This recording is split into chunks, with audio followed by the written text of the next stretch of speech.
So I wanted to finish up the automotive stuff. Uh, so last time I showed you this ASR shredder residue kind of processing thing that rounds up making it into a powder. And actually the same kind of equipment used with the electronics. Electronics has a little bit of a twist to it. I like motion powers, so it's kind of dirtier side.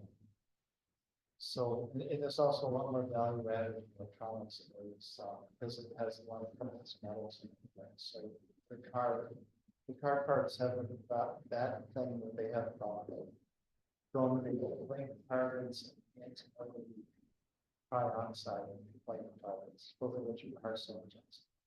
So so you also have kind of like the life cycle of these things. Like cars have a 13-year life cycle for an ICE car. EVs are supposed to have a little bit longer now. So anyway, compared to like packaging, it's like 3 months. So there's a lot more cycling on the packaging and consumer products. I mean, the consumer electronics are like I don't know. Computer lasts like 5 years or something, 2 years, 5 years. It's shorter than car life cycle. Anyway, so part of it is like the amount of material harvest the lifetime. Like in that question in the homework, it said like, is the car? So when you ask like, is this an important contribution to the plastics waste stream? So it's the amount of material in the lifetime. You have to have both those factors weighed in, right? I mean, if it's like it for a house, I mean, there's a lot of plastic in a house, but the house is going to last maybe 50 or 100 years, right? So basically, that's you divide by 100 for plastic becomes not as much. So you have to kind of consider that almost some of these products are like the same for carbon. They just take out the carbon from the that basically disappears from our society. So anyway, cars are somewhere in between, like between a house and packaging. Anyway, the shredder residue has bad stuff in it, mostly because it's got PVC. And the chlorine, when you burn it or pyrolyze it, combines with aromatics. So it's got like polystyrene or some other kind of aromatic polymer, or even aromatics form when you pyrolyze it. So then you're going to basically chlorine gets attached to it and you make dioxide. So anyway, this is kind of saying like ASR contaminants, nanograms or kilograms. So dioxins are pretty deadly, like a small amount goes a long way. So even any amount of it isn't good. And then ethylene, PCE is polychlorinated dibenzoyl dioxins. PCF is polychlorinated dibenzoyl furans, which are kind of like part of the dioxins. PCBs with transformers, polychlorinated phenols.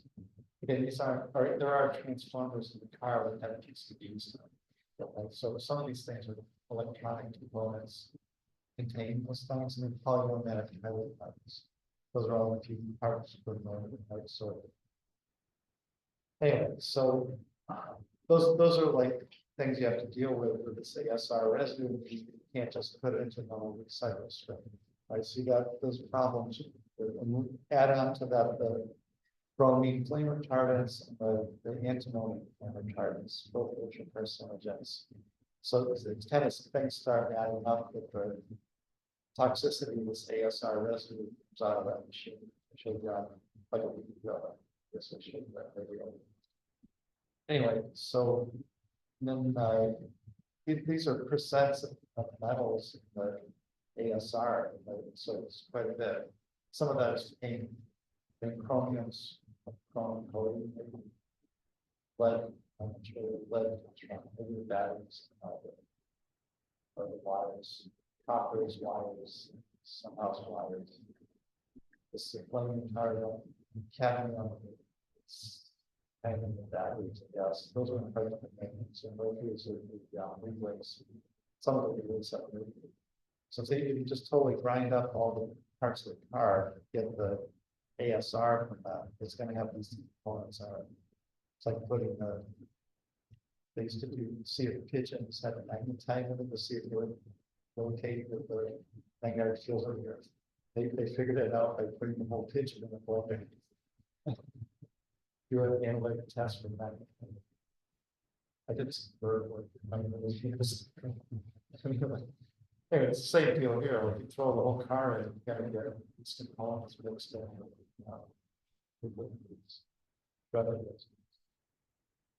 Names, pigments, flame charts, vertical switches.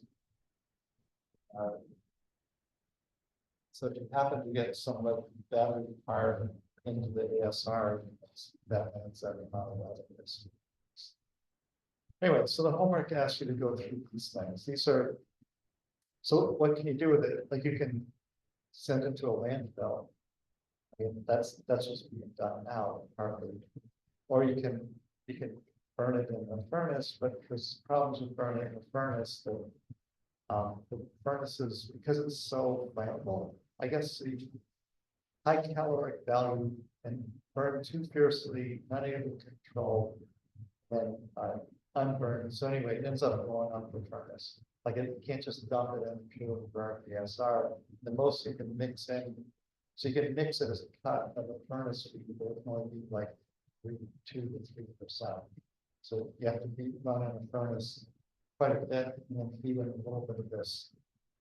It's kind of like a New Jersey mafia thing, like put a little bit of a hazardous waste and put it down in one places.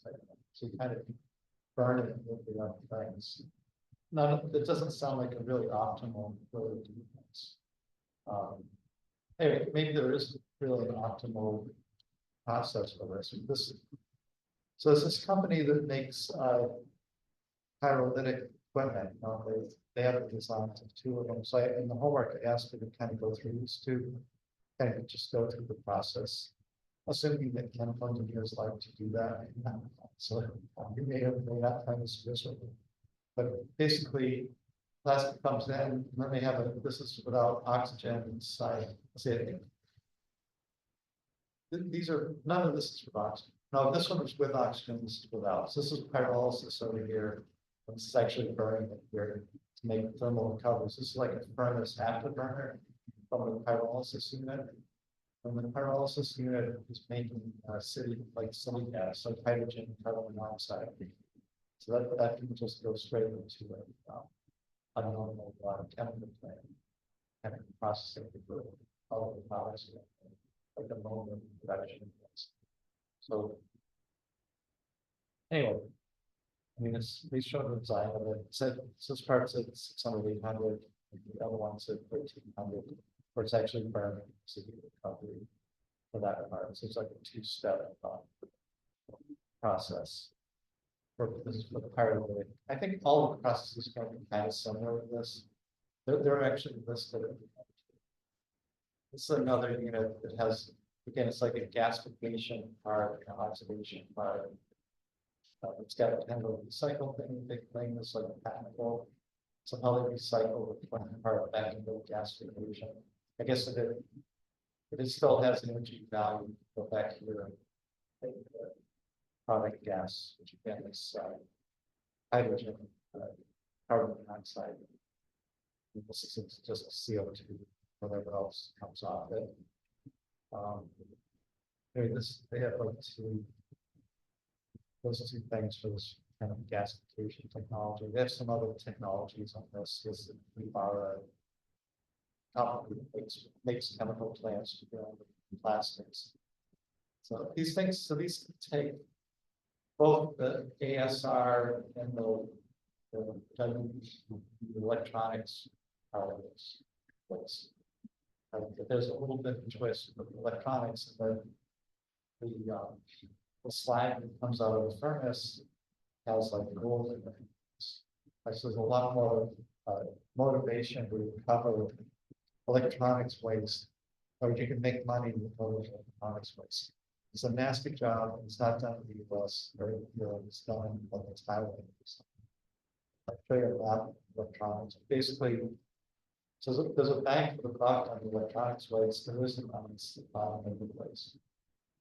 But on the other hand, you can depolymerize, well, you have to separate the bromine and the antimony from the depolymerized oil, pyrolysis. So I mean, anyway, there's plenty of jobs for chemical engineers in this area. You know, it's like designing these reactors to do this. It should be right up for that. But, anyway, so I think you can do this.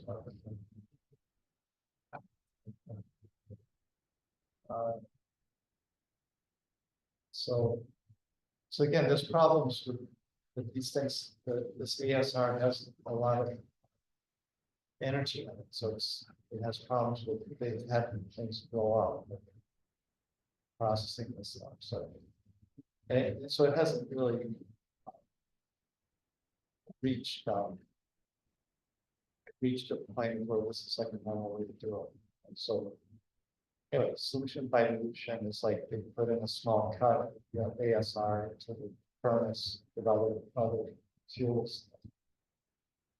So anyway, so this is a list of like kind of things you can do. It's from this book, Recycling Plastic, which better resin. What's a paper? 2014. Anyway, fluidized bed.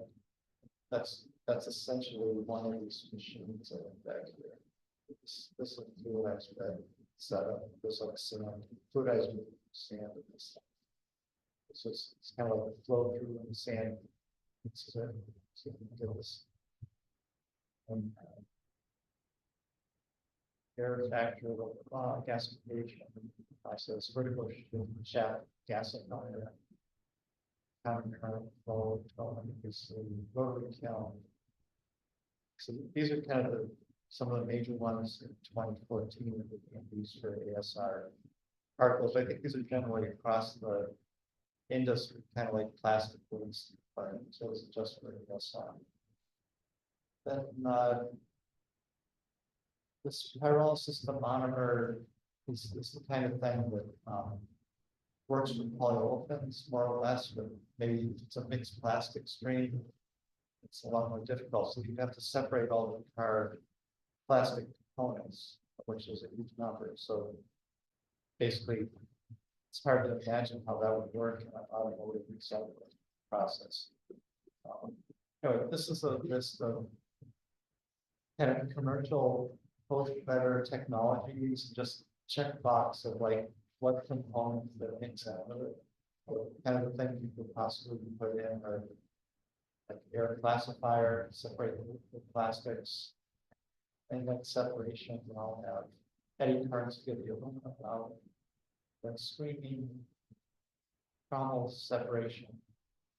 It's a drum screen set up. Trommel in German is drum. So it's a drum separator for the Germans like this. Right, so it looks like something weird. It's a drum separator. It has a whole screens in it. It rotates. The sorting, like the various signals, sink and flow is you can set the like high density nodes, like water, problem floating channels for getting polystyrene, things like that. Mechanical, like 90. Right, so that's just listing all. These are just the industrial. Anyways, so there's that. Then there's this issue of electric versus gas cars, which I didn't really find much on, except this company. All right, so this is a battery company. This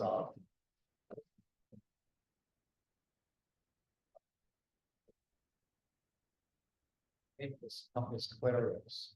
So they recycle lead acid batteries, and they're also recycling lithium-ion batteries now. Although so that there aren't really any to recycle yet because it's only like everything is to be determined for the electric cars, like because they've only been around for not long enough to have a footprint to the side. And so anyway, the question is partly like it looks like this is a much simpler operation. there's some things where they show you can take apart the car, but there's no car company that's making a car that can be taken apart. Although this car seems like it can see take apart that car because it's got less moving parts. So you don't, in other words, and they're all modular. So that is just a module that pops out. So this seems like it would be easier to just disassemble parts of the gas car. Anyway, there's some issue about expected mileage. The electric car is supposed to get more miles than the gas car. Expected lifetime is supposed to be longer. So basically, there's some advantages just in terms of lifetime of this car. Then you have to, but the body parts and all the plastic parts are kind of the same. But this has a lot more regulators and things. There's a lot more control in this gas car than an electric car. It's got fuel mix and exhaust and not condition and everything. Anyway, so of the automotive exhaust, say 78% of greenhouse gases come from personal cars, or vehicles, or SUVs. So, and then 82% of the people in the world don't have a car. So basically, that market, because that percent is probably wanting to get a car, this is expected to grow. And then materials recovery, all right, 80% by weight is recovered from an ICE car. Right, but by weight, it's steel, right? So you compress the car into a bale, and the steel gets recycled. That's 80% of the car, and 20% basically plastic. You're kind of throwing away the plastic if you say 80% is recovered. And for this car, it hasn't been determined. I mean, the argument is might be better, but there's no data on it because they've been around that. Because it's 13 years for this car, it's like 15 for this car, and it's been around for 15 years. They have basically like a Nissan that long. Anyway, this just shows that like since Clarios is interested in batteries, it's showing that the California mandates you have to get 150,000 miles at 80% capacity of battery, which is basically the car can be used. This isn't a scale of zero. So the car can be used like around town, even if it had like 40% battery. So, and the other thing is that replacing the battery, so you can get a battery. So this battery is actually made up of like 8 cells in some cases. So basically, it's like just a gazillion 80 cells inside of it. So you can open that up and find the cells that are bad, or the computer in the car actually knows which cells are bad. Then you can find the cells bad and replace just those cells with bad. So 20% of them bad, you can replace those 20%, and you have 100% battery. The other thing you can do with the batteries is if it's 80% battery, you can give it to a battery storage place for grid electricity. So a lot of the ideas are we're going to take all these batteries, stack them up somewhere in Arizona, and like just store with electricity. Because it's still useful as a battery, they just don't kind of good enough for a car.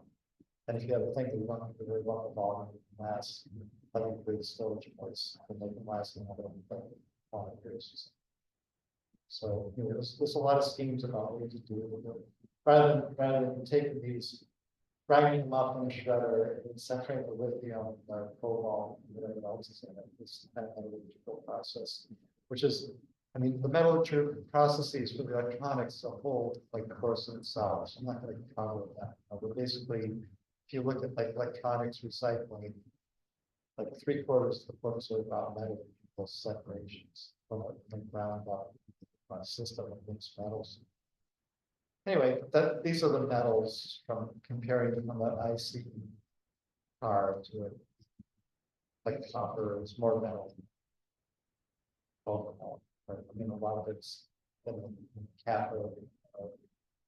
Actually, the anode is graphite, so some silicas. It's not the big cathode. That's copper, nickel, manganese, cobalt. Actually, those three are all in cathode part of the battery. Lithium is the charge player. It's only 20 pounds, so 1 ton of that is it's basically, I'm not sure how they get up to like 2,000 pounds out of this, but actually, there's something missing, because the battery is a ton. So, anyway. So, and then if you use, say, this is just saying from this Clarios, if they recycle the battery materials, I mean, you can cut 28% of the kind of greenhouse gas, the carbon dioxide emissions by using recycled materials and petrochemicals.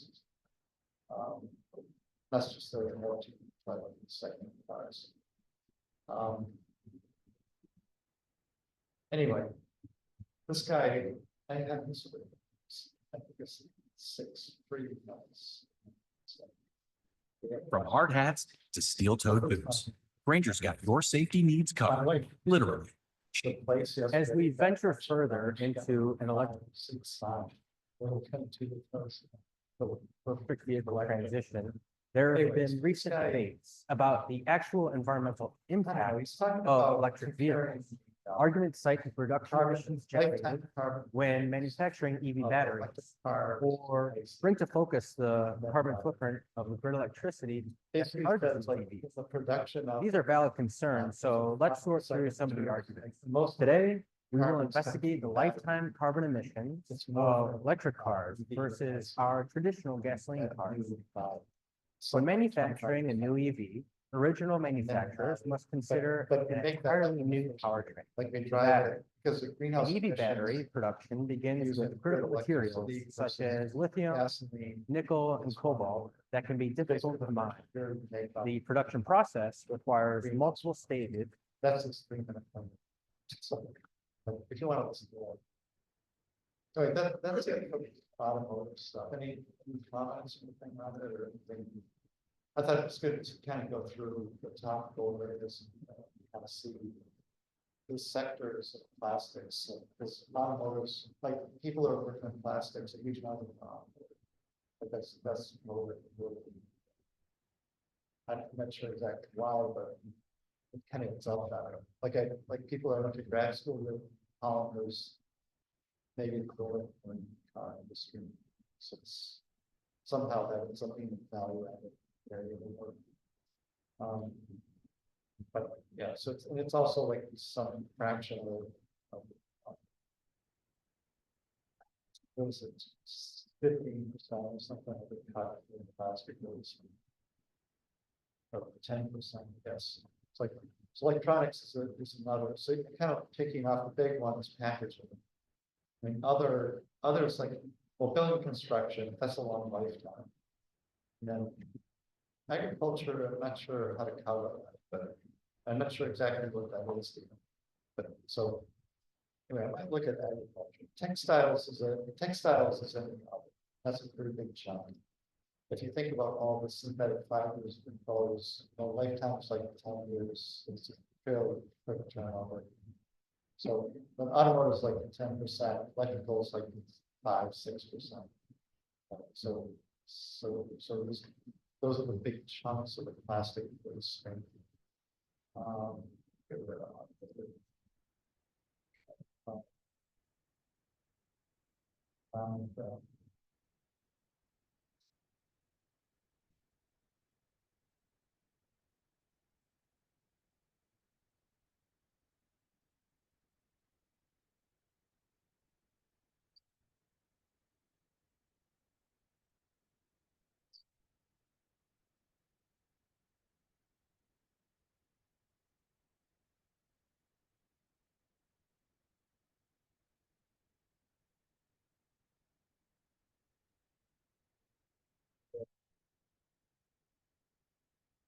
So this is what I got for.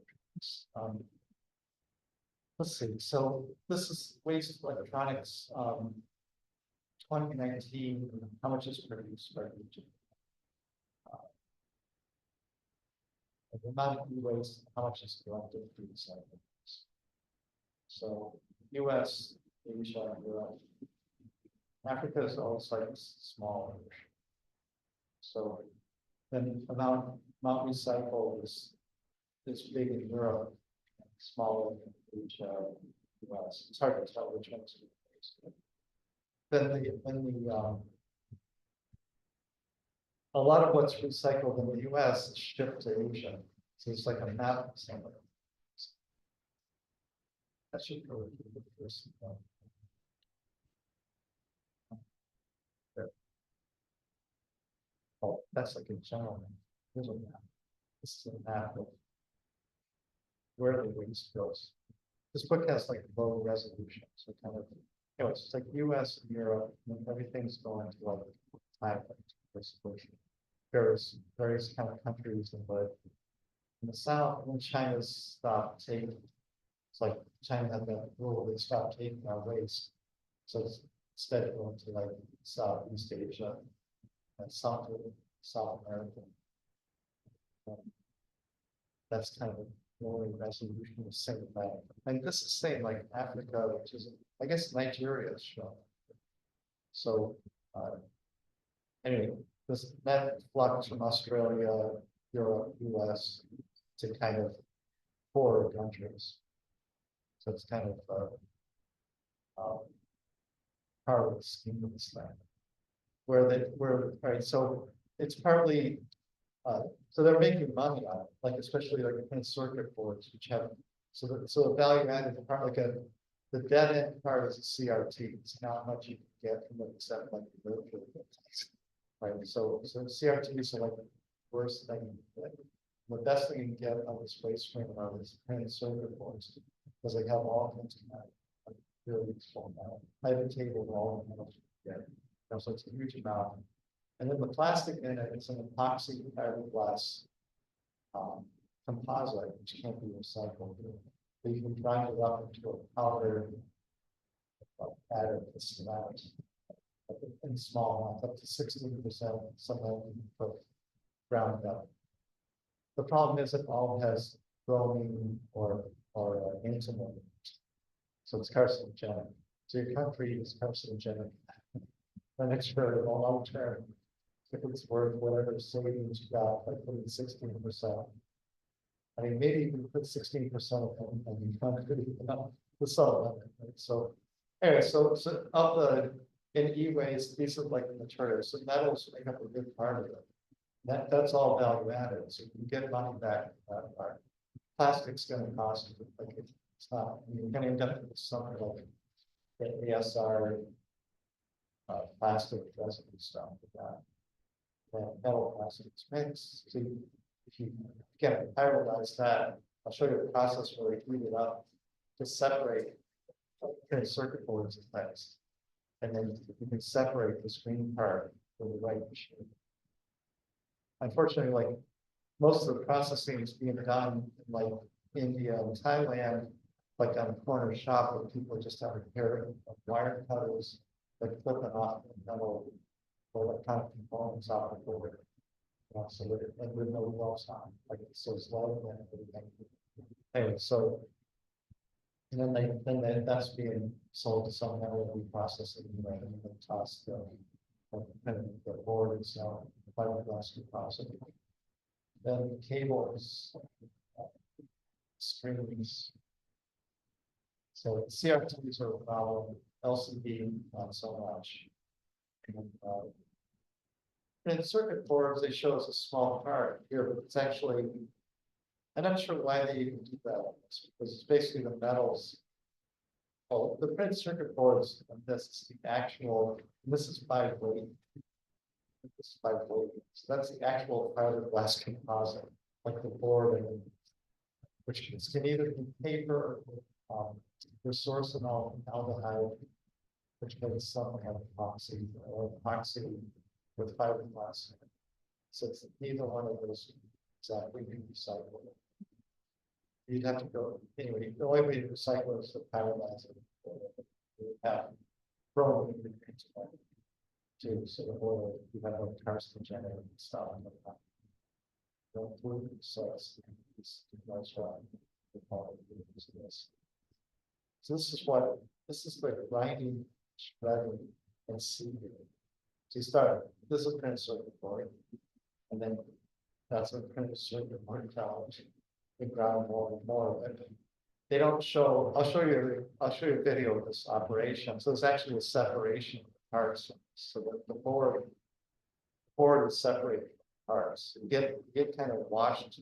So because they have flame retardant, they can resist heat.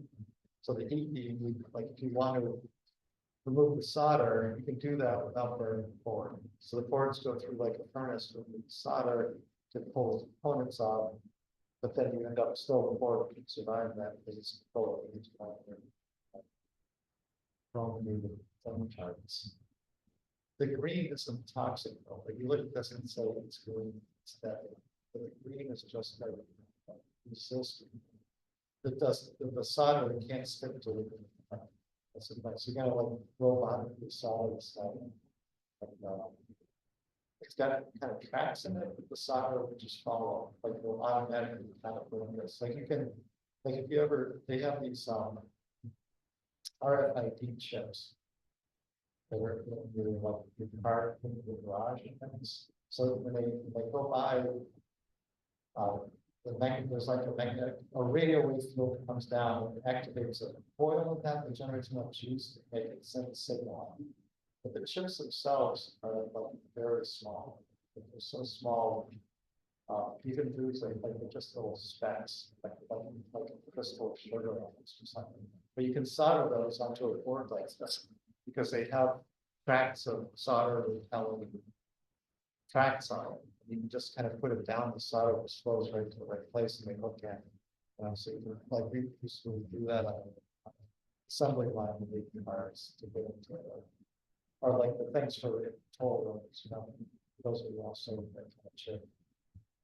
Anyway, so anyway, there's a lot kind of to this, but basically that board. So anyway, this is ground up, but this isn't the board separated. The grind here is metal. It's like just the metal parts of this.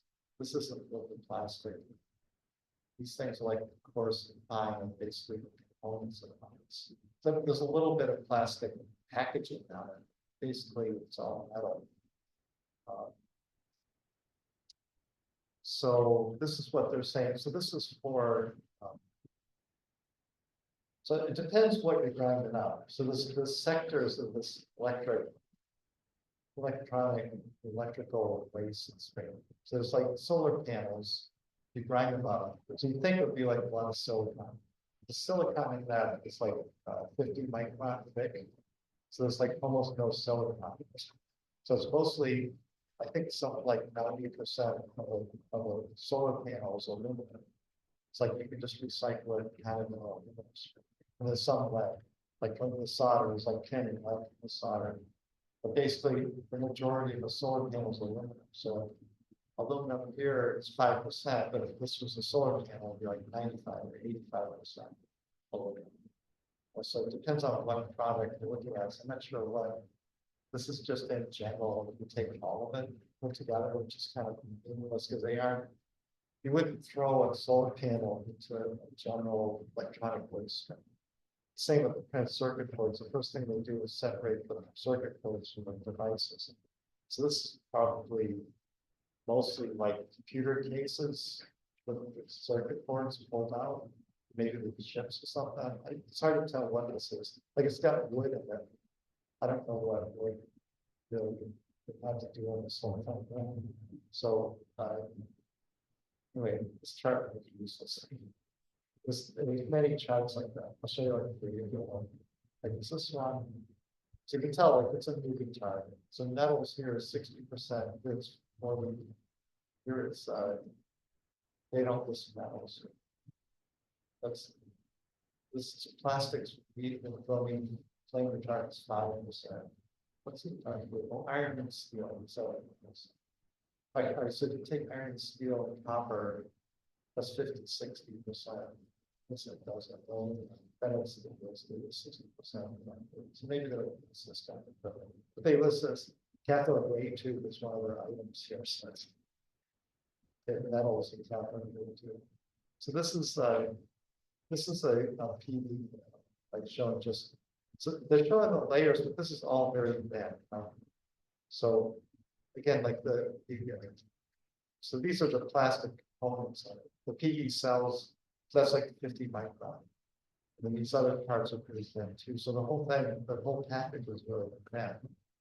I mean, you can buy these on Amazon, just like, there's no, if you pick it up, it shatters, put it down. Like there's no strength to it at all. That's why it has to be on a piece of glass. It has to be a piece of glass, or there's no strength. Then some package within the frame. So the little frame should be like the whole page here, like it's much bigger than charge controllers, just a bunch of circuit boards. That's the same thing it says. Inverter is a bunch of circuit boards. It's kind of the same as that. This is your house, so the possibility of your house that doesn't work. Anyway, so this is an integrated. Oh, this is a cell phone, like a flip phone. Glass cover, and a circuit board, and some casing, which is a battery. The batteries, so you pull out the batteries right away. I'll show you which recycle story. The first thing is to get rid of the batteries, because it's any place the batteries can destroy your operation. That's another answer.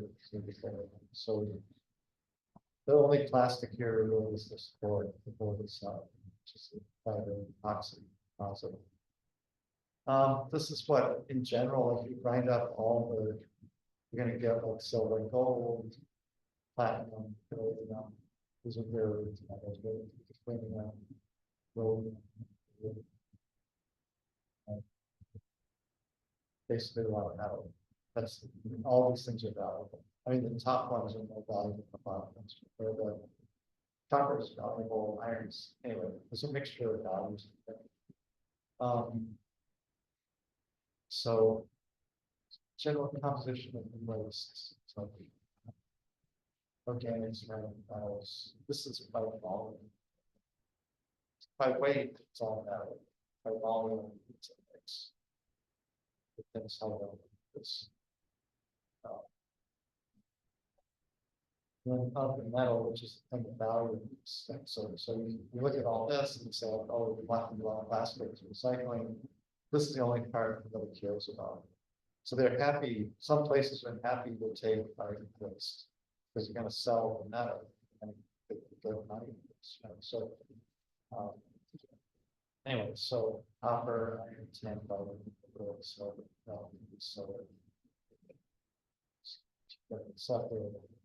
labor to do it.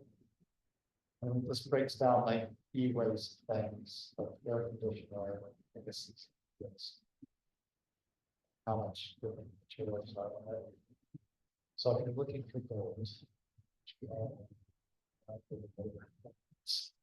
like 50 and 100 parts per gold. And part of this that's your target. So you can open up the shop for recycle cell phones. Right, they show people in here they're making $300,000 a year. So there's 3 guys in a recycle center in Seattle, big waste. And all three of them made $600,000 a year, but they were arrested for shipping stuff to Thailand.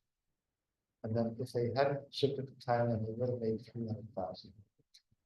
So it's like a pretty lucrative business to get into. Right? I mean, I don't know about the logistics. It might be kind of a headache, but you have to probably worry about some kind of POE regulations and things. But basically, these were like before they were arrested, they were the most best recycle place in Seattle. So anyway, it is a place you can make money if you want. But I don't think there's a huge competition. So anyway, these are just some common metals and PCB modules and hard covers. So there's valuable metals. So the game is mostly metal. So right now, 80% of the waste goes to metal. So just throw it away. That's really $300,000 jobs. I mean, the company is probably, so they're doing e-waste in Seattle. They weren't the only one doing it. The company's making like probably to make 300,000 for like 3 or 4 million. a small shop, just like we're in the warehouse, so. I think possible to do. Anyway, this is like a life cycle analysis of like what's going on with the waste. Anyway, so. It's actually basically 80% goes to landfill. It's kind of a shock. Like this is like over time of how the composition has like changed. It started in the 80s, you had 11 elements, now you have 45 elements, a lot of rare earth metals. So these are really valuable. They're usually like a sidekick to some other metal economy. Like tonight copper and some other things. So. So basically, a cobalt is so coltan, Congo. So these are all the blood metals, or whatever they call it. So basically, mining these things isn't really a pleasant thing. So if you get them from the e-waste, it's a much better use. There's no kids are dying. So this is like the first part is every toxic thing in a cell phone, right? So that it gives like materials, components, usage, what they're used for, and then how to kill. It's like brain killing simple for the system. So there's a lot. You can't go through all of it. Firstly, it's kind of looking at it, just to pick with you. Like bromine, in the flame retardant, disrupts thyroid function, paternal births, neural and cognitive development, which carcinogenic, basically everything you can think of. Actually, a lot of them are kind of everything you can think of. Zinc, phosphorus, and the antimonies of it. It's not, here it is, carcinogenic, so antimony dioxide, and you gotta put it in bromine, violent chloride, and at some point these charts change from health risk to switch to like making money out of this chart. So, then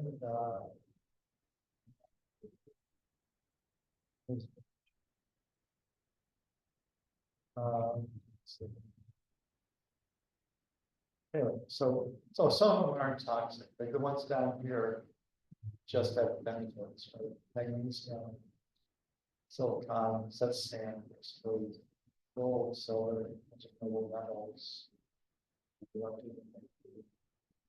Uranium's like silicon, so anyway, so some things aren't bad. The carbon this way toxic. So so this is like, so a lot of the push now is to like say, well, if you had a cell phone, so if you have a flip phone, you don't use anymore. If you go to Africa, everyone has a flip phone. Like literally everyone has a flip phone. So basically, those things that we threw away 10 or 15 years ago, or 20 years ago, are now like state of the art, like in Africa. So you can ship. I mean, it's not exactly shipping your waste, but it can be reused. Like they're active. Like, so you just need a new battery. It's just maybe put some screen on it or something. So of the e-waste, this is kind of looking at that. Like what could be fixed? Fully reusable is like some part here. Slightly reusable, part missing. So these things, or if you take like a laser gun, so the old ones are really larger than the new ones. Basically, they do the same thing. I mean, maybe a little bit of this resolution. So if you could take, so there's people, this guy in town I know that takes old laser printers and fixes them, like sells them. So it's possible to do that. The problem is he's got, if you go to his place, it's in like Blue Ash somewhere. He's got like kind of a small warehouse, and you go in, it's just completely filled with printers. It's like, it seems like there's a lot more supply of old printers than there's demand for refurbished printers somehow. So even though the new ones cost so much, and the old ones are probably straight into a higher grade one. Anyway, so, I mean, people could think about this, like the footprint you're making in the cost too is lower, right, to get it refurbished, whatever, so. It might be more, I mean, I bought old headers, old laser things online because they're cheaper, like a used one. It's possible. So this is kind of like like what fraction did we say, 58% from this, whoever did this is not useful. I mean, it's got to go somewhere, disassembled about that. 3% repairable, 30% part missing, so it could be fixed. 6% slightly useful. I'm sure that. So anyway, so that's something to think about with electronics. People talk about this value chain thing, so you have to kind of look at like where, like if you say extended producer responsibility, who is a producer? You say people that manufacture and distribute. And there's people that make components for the manufacturer. So the consumer, the people that pick up the garbage, or somehow it's in a recycle center, people that will repair it. And once it's going to be thrown out, then you have to dismantle it and segregate the parts. So I'll show you a video of that. Then a recycler would be like cutting, like how do you separate the metals ground up powder, container, shredder, grinder. Right, so you gotta have mixed metals. So it's possible to separate those metals. This whole industry is doing that. Then downstream, then we're like put them back into use.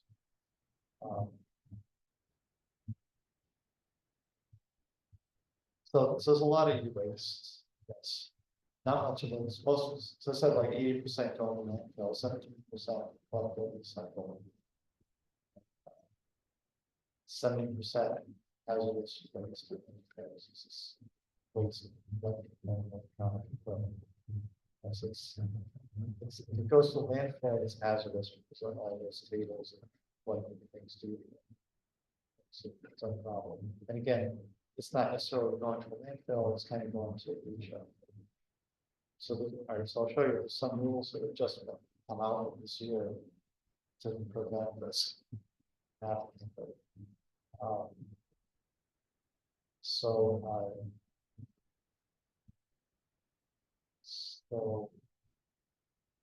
anyway, yeah, this is a waste. It's pretty short. Every year globally, we generate 20 to 50 million tons of e-waste. And according to the US EPA, less than 20% of that gets recycled. And today, we're going to find out why we need to be doing a much better job.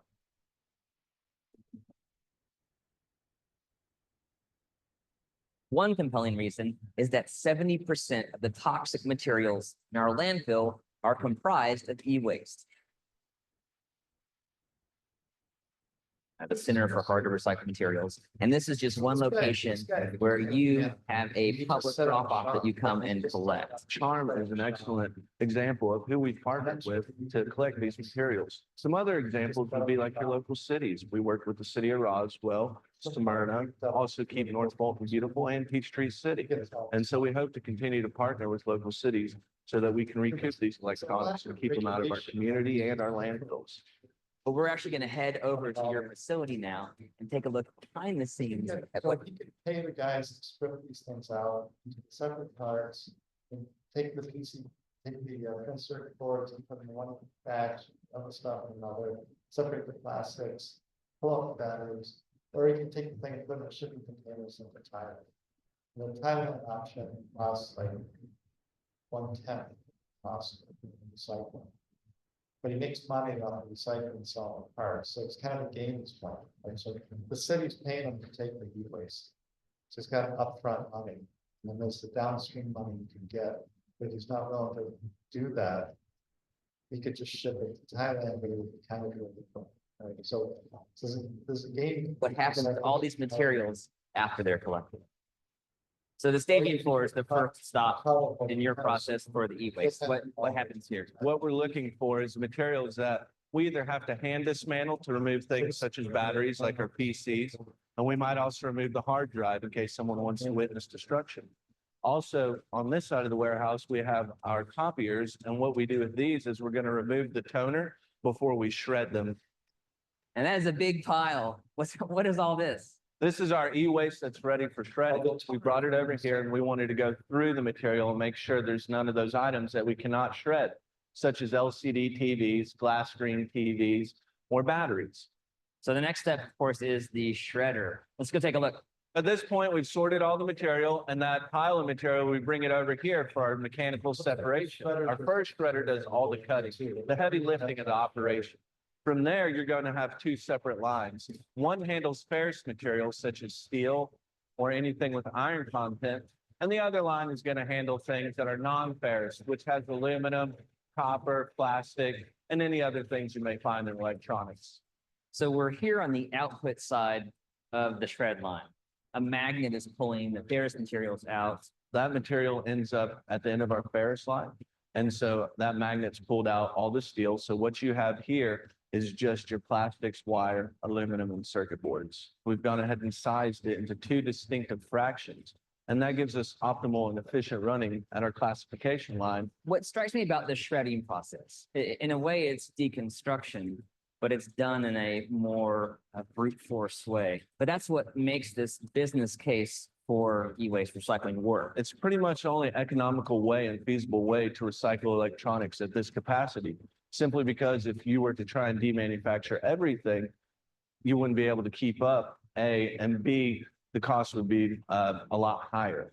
So really what we're trying to do at our shred line is essentially demanufacture it and break it down and liberate the materials from each other so that when we go to our classification line, that machine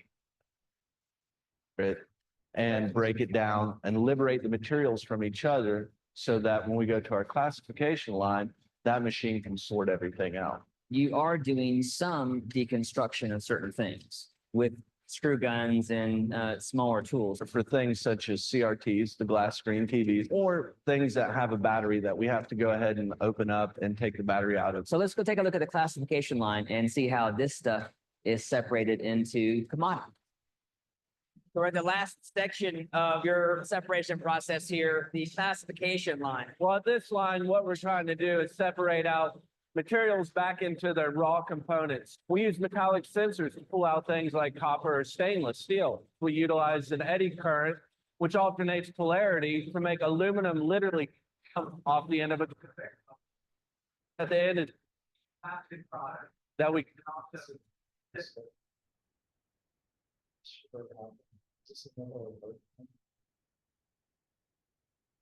Into someone that recycles plastic, converts it into raw material, and you may see it manufactured back into electronics or car parts, things of that nature. So what can a consumer do if they wanted to recycle e-waste? Well, you could look for a facility such as Charm, which handles the majority of the Atlanta area, and then local cities usually have a recycling. When we run our weekly route, Be old or perceived to be old So, yeah, that's it. with your Anyway, friends. so it's- Greenshorts.com. That's shorts with a Z.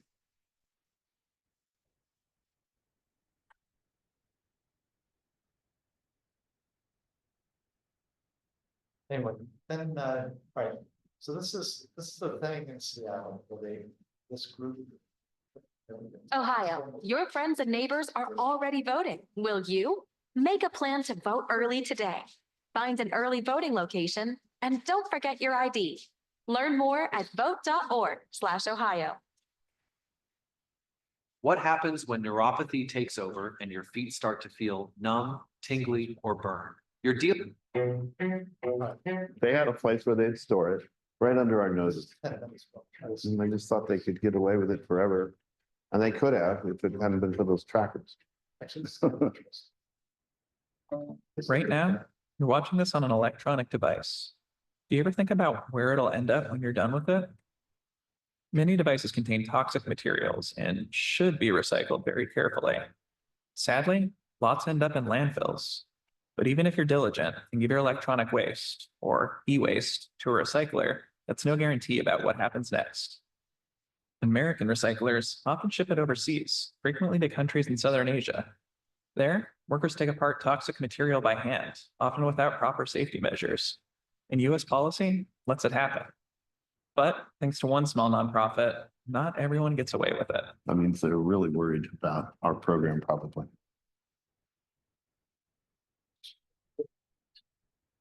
So we usually want to put our tracker somewhere where it'll be nice to fit in. So for example, right here is a good spot. We're at the office of the Basel Action Network, or BAN, a nonprofit group that's dedicated to following the e-waste trade around the world. BAN installs secret GPS trackers and electronics and then drops them off at recyclers to see where they end up.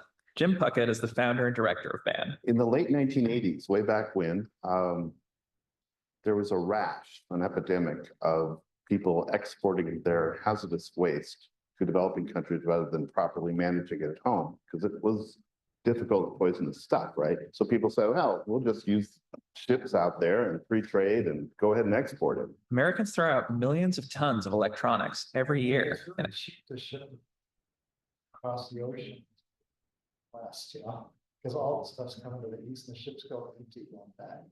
It's like it's costing nothing to ship things in that direction. So that's part of the export abroad is still a big problem. Take, for instance, LCD monitors that contain mercury. If a worker in, say, Hong Kong smashes it, poisonous vapor can be released into the air. Workers dismantling electronics can get severely sick, even die. A 1989 treaty called the Basel Convention does regulate the export of e-waste, but the US has never ratified it, and a provision that would stop countries from sending e-waste to many developing nations isn't in effect. The US has been remiss for many years now, for about 20 some years, particularly environmental treaties. So there's very little stopping American recyclers from dumping their electronics abroad until BAN gets involved. And so tracker will go here.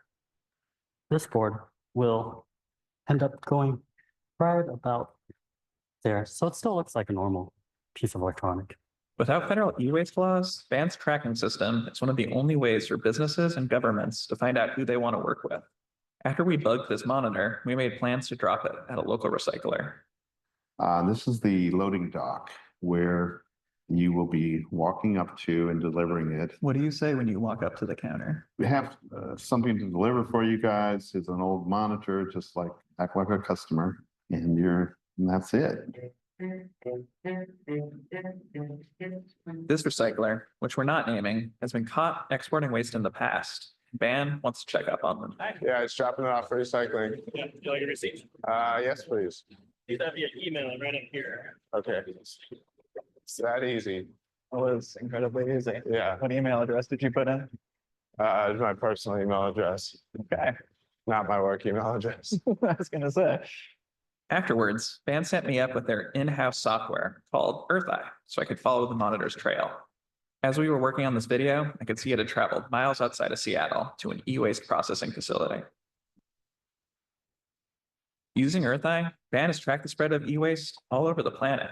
We have two trackers here, one that ended up in Hong Kong and one that ended up in Thailand. As we zoom in, just looks like a farmland. Keep zooming in. And you see all this trash right here. This black part is, I believe, from the sludge from actually burning and handling this material. Again, exporting electronics is not against the law in the US, but with the help of investigators, BAN has still managed to send some unethical recyclers to prison. Wow, the total reclaim story goes way back. In 2002, BAN produced a documentary about e-waste exported to China, and they interviewed recyclers about their practices. And the only one that would talk to us was Craig Lorch of Total Reclaim. And we put him in our film as being a good guy that was concerned about the export, that he still had to do some exporting, but he didn't like to do it. The local Seattle recycler, Total Reclaim, eventually signed on the BAN certification program, meaning they pledged to recycle ethically. So he became, over the years, our poster child as a good recycler. Lorch even appeared in the BAN documentary complaining about unprincipled recyclers. You're charging on the front side, you're selling the material on the back side offshore. You don't do any work in between. You just arrange to have the material loaded into a shipping container and shipped. It's all about the money. But in 2015, while working on a tracking report, BAN noticed waste flowing from Oregon to Total Reclaim in Washington. It made its way to Seattle's industrial Harbor Island, only about 3 miles from BAN's office. We're just really so close. It's amazing. Then, the tracker crossed the Pacific to Hong Kong. And we were shocked. We were just like, whoa, these things do not lie. What's going on with Total Reclaim, our poster child of the good guys? BAN's report drew the attention of state and federal investigators.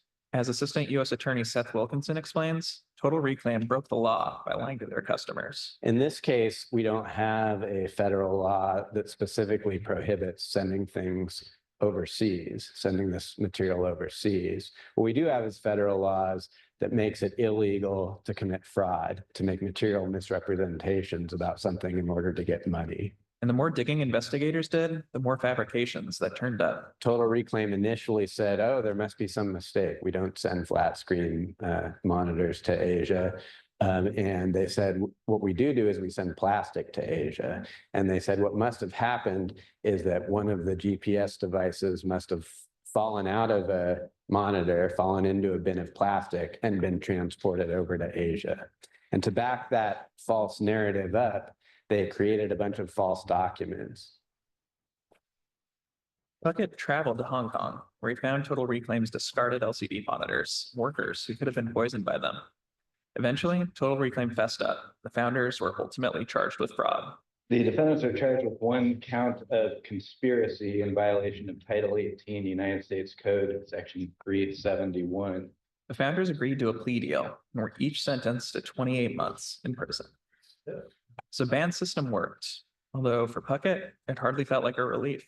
Probably one of the most troubling things I've experienced in this business of being an advocate was getting a real ally and then find out that you're betrayed by that ally. When I heard Bernie Moreno got taken to court for gender discrimination, when he belittled an employee for being a single mom, and then firing her when she complained, as a working mom, I had to speak out. Ohio deserves better than Bernie Moreno. Oh.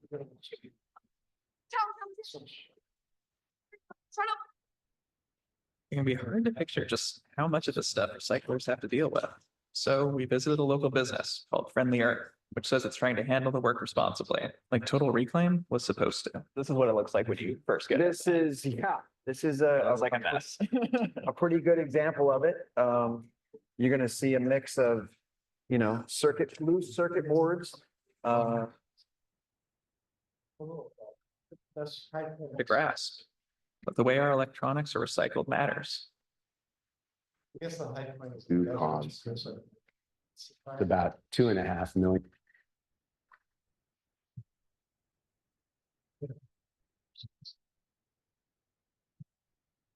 I'll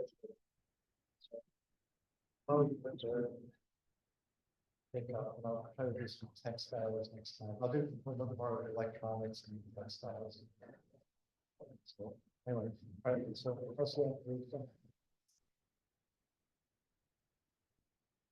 who has ideas for speakers? So I got a few people. Oh, any of the plastic wood guys here that we're doing? Is there someone from there that want to do like a Zoom thing, just question and answer kind of? Yeah, I don't know. I can try and get in contact with people and see if they want to do that. Yeah, it'd be really good because that'd be pretty interesting. Like I don't have any, it'd be good to just hear from them and say like what the business is and stuff. Yeah, I can see it. I wasn't a part of like a lot of the recycling efforts, but I can see what. Yeah, even just plastic wood in general, it doesn't have to be just in general how we do it and stuff. Yeah. It'd be pretty interesting like that. Okay, yeah, I can try and reach out and see. That'd be pretty good. Yeah, thanks.